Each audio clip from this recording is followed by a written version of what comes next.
When the first 1,408 units of the Red Hook houses were opened in 1939, they boasted the best technology could provide: self-operating elevators, incinerators in every hallway, gas ranges, electric fridges and a laundry room under each building.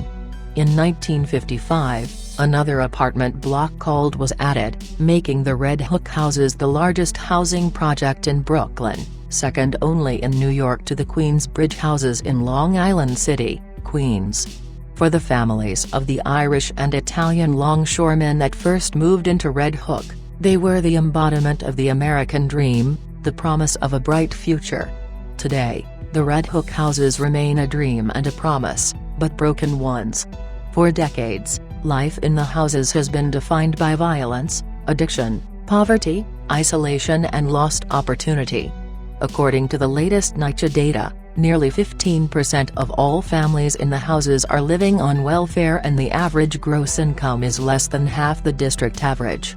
Meanwhile, a 1999 community survey of 960 Red Hook residents showed that 35% of respondents carried a weapon for protection, while 18% said they knew victims of shootings, assaults and robberies.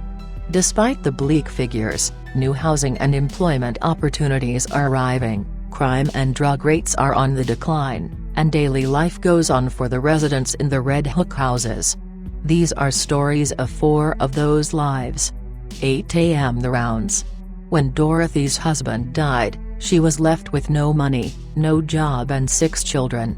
Within a month she had a nervous breakdown and thought she was going to die. But 2 of her neighbors came to her rescue and for 3 months nursed her back to health. When Dorothy asked how she could repay them for their kindness, they replied, "All we want you to do the rest of your life is do something good for somebody each day." In the 34 years that have followed, Dorothy has tried to do just that as the president of the Red Hook East Tenants Association. She wakes up at the crack of dawn every day, combs back her short white streaked hair and sets off on her tour of the houses. First, Dorothy checks in on the seniors. She makes sure they've all eaten and are feeling well. She knows exactly which ones have recently returned from the hospital and remembers who the last family member was to visit each of them next. She stops by the housing management office to take some phone calls and think up new ways to save the neighborhood. "I bring everything I can into this community to keep people out of trouble and to do the right thing," she says in a slow southern drawl. After 2 hours in the office, Dorothy is out the door again. She's getting a group of kids from the houses to help her clean up the trash in the courtyard. Nothing makes Dorothy happier than seeing everyone in the neighborhood put to work. 2 p.m. The climb. Eugene lives on the 6th floor of a 14-story high-rise, but the elevator to his floor often doesn't work. "We got dope bangers on every floor who got keys to the elevator and turn them on and off whenever they want," he says. That means taking the stairs. But Eugene is diabetic, has a heart condition and uses a cane.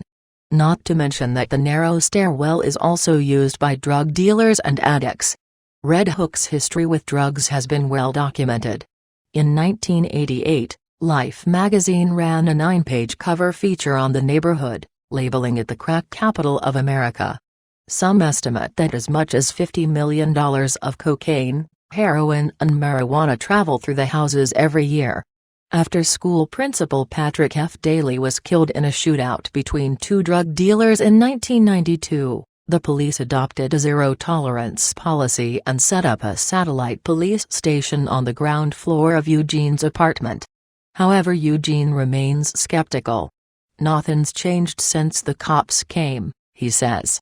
"What we need is cameras on every building and doors that can lock." The magnetic lock on his building's main door was torn out years ago and has not been replaced. Even if it was fixed, Eugene thinks it'd probably be ripped out again within a day. 6 p.m. The fixer-upper.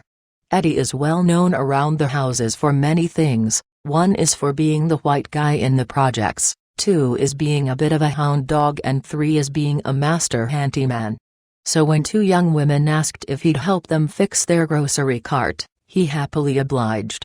On the trip up to Eddie's 3rd-floor apartment, They pass a puddle of fresh vomit, a smashed hall window, and a paramedic guiding a sobbing woman out the door with a stone-faced man in sunglasses following closely behind. No one blinks twice. "I've gotta get my power drill from my room," he says as he shuffles through the piles of newspapers, tools and food cans stacked across his floor. There are 2 TVs in his bedroom. The first is switched to the harness races he's betting on. The second is attached to a closed-circuit surveillance system Eddie has rigged up to his front door. "It helps me sleep," he explains. When Eddie first moved into his 1-bedroom apartment in the houses, everyone thought he was crazy. But he has a view of Coffee Park, pays $126.16 a month in income-adjusted rent and thinks the neighborhood is on the upswing, as long as people keep moving in.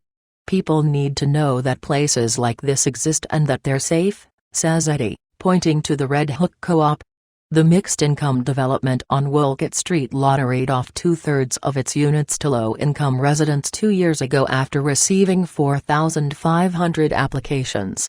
The rest are now being sold at market value, $390,000 for a 2-bedroom apartment and $510,000 for 3 bedrooms.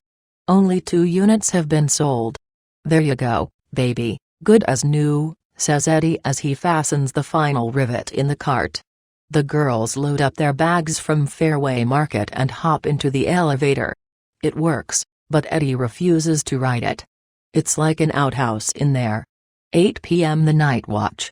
Karen came to Red Hook 28 years ago as an 18-year-old single mother. "I didn't know it when I came here, but Red Hook had a stigma as a place that family don't come to visit," she says. "So I had to make my own family." She learned to rely on herself and others in the houses, but not outsiders, especially not the police.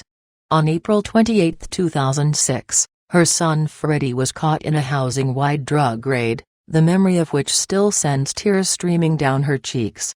Federal policy has it that anyone convicted of a single crime is automatically evicted from public housing.